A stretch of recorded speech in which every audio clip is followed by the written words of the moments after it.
설 연휴 첫날 주간 3분 뉴스입니다. 다다음 주 월요일인 이달 30일 0시부터 실내 마스크 착용 의무가 해제됩니다.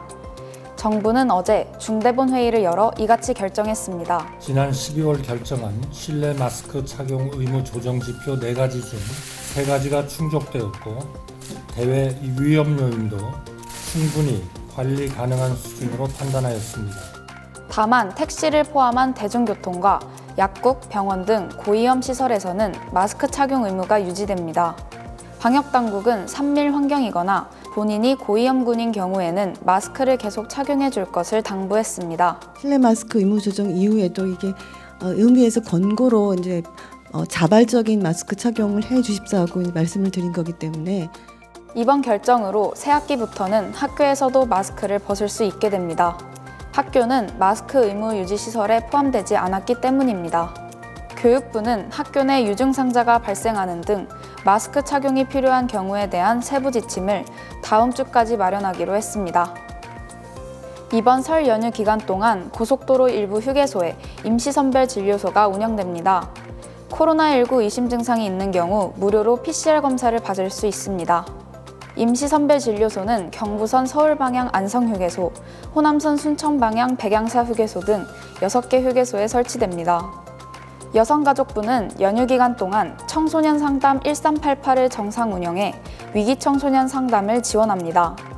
또 전국 138개 청소년 쉼터도 위기 청소년에 대한 긴급 생활 보호를 24시간 정상 제공합니다. 강원 청소년 동계올림픽 개회가 1년 앞으로 다가왔습니다. 그제 상징물을 공개하는 등 대회 준비에 박차를 가하고 있습니다. 이번 동계 청소년 올림픽은 70여 개국 1,900명의 선수가 참여하는 역대 최대 규모의 청소년 올림픽으로 청소년을 위한 청소년과 함께하는 청소년에 의한 대회가 되고자 합니다. 청소년 올림픽은 15세에서 18세 청소년 선수들이 치르는 국제올림픽위원회 주관 대회로 동계대회는 이번이 4번째입니다. 내년 1월 10일부터 강원도 평창과 강릉 등지에서 열립니다. 정부가 지난 정부 스포츠혁신위원회의 권고안에 개선 방안을 내놨습니다. 문체부와 교육부에 따르면 학생 스포츠 선수의 출석으로 인정되는 결석 허용일수는 현행 중학교 12일, 고등학교 25일인데 당장 오는 새학기부터 중학교 35일, 고등학교 50일로 늘어납니다.